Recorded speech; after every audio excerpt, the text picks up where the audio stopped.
यह कहानी है 5 लड़कियों की जिन्होंने भूत के साथ बातें की। और यह कहानी हमें रवीना सुनाती है क्योंकि उसने यह सब अपनी आँखों से देखा है। तो यह घटना तब की है जब वो कॉलेज में एमएससी की पढ़ाई कर रही थी। वो उस समय वहाँ के गर्ल्स हॉस्टल में ही रह रही थी। परीक्षा से पहले वो और उनकी कुछ सहेलियां लाइब्रेरी में पढ़ाई कर रही थीं। पढ़ाई करते हुए रात के 12:30 बज चुके थे।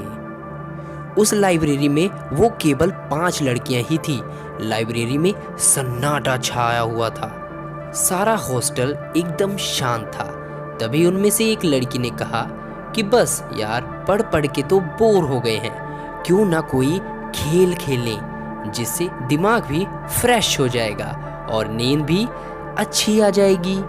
सब उसकी बात से सहमत हो गए। उनमें से एक लड़की जिसका नाम पूजा था बोली कि चलो हम सब किसी आत्मा से बातें करते हैं। यह सब कहकर वो अपने कमरे में गई और ओजो बोर्ड नाम का एक बोर्ड लेकर आई जिसमें A to Z तक अल्फ़ाबेट और 0 से लेकर 9 तक नंबर लिखे हुए थे और किनारों पर यस और नो लिखा हुआ था।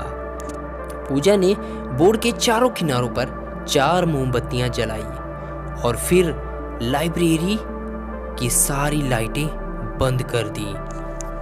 फिर एक उसने सिक्का बोर्ड के बीचों बीच रख दिया।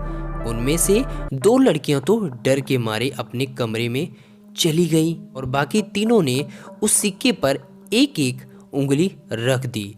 फिर पूजा ने कहा कि कोई डरना मत और यहाँ से उठना मत, वरना आत्मा नाराज हो जाएगी। अब पूजा बोलने लगी, अगर यहाँ पर कोई आत्मा है तो प्लीज हमसे बात करो। लाइब्रेरी में अजीब सा सन्नाटा और अंधेरा छाया हुआ था। अचानक लाइब्रेरी में कहीं से कुछ आवाजें आई। उन्होंने सोचा शायद कोई किताब गिरी होगी।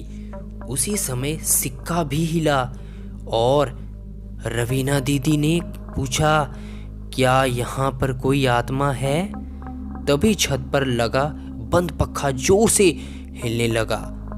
सभी लड़कियां डर गई, लेकिन पूजा ने कहा कि कोई भी लड़की अकेली मत भागना, ऐसा करने से आत्मा उसे नुकसान पहुंचा सकती है। उसके बाद पूजा ने ऊपर देखते हुए कहा कि अगर कोई आत्मा यहाँ है तो हमसे बात करे। कुछ देर तक सन्नाटा रहा और अचानक सारी मोमबत्तियां बुझ गई और लाइब्रेरी से कदमों की ठक ठक की आवाजें आने लगी। सभी लड़कियां डर के मारे भाग गईं, लेकिन पूजा दीदी पीछे रह गई और उनसे दरवाजा नहीं खुल रहा था। अचानक उन्हें लगा कि कोई उन्हें पीछे की तरफ खींच रहा है। वो जोर जोर से रोने और चिल्लाने लगी। उनकी आवाज़ सुनकर हॉस्टल की सारी लड़कियां जाग गई और उठकर लाइब्रेरी की तरफ दौड़ी। हॉस्टल वालों और सभी लड़कियों ने मिलकर दरवाज़ा खोला और दीदी को बाहर निकाला। तो इस घटना के बाद उन्हें आज तक लाइब्रेरी के डरावने सपने आते हैं और वो आज तक उस घटना को नहीं भूली। तो दोस्तों, तो मेरी दीदी के अनुभव को देखकर मुझे ये लगा कि कभी किसी आत्मा या प्रेत को परेशान नहीं करना चाहिए। तो दोस्तों, कैसी लगी आज की ये 5 सहेलियों की स्टोरी जिन्होंने भूत से बातें की। तो दोस्तों, अगर यहाँ पर आप पहली बार आए हो तो चैनल को सब्सक्राइब करके लाइक ज़रूर करते जाएं। तो मिलेंगे हम फिर एक नई कहानी के साथ।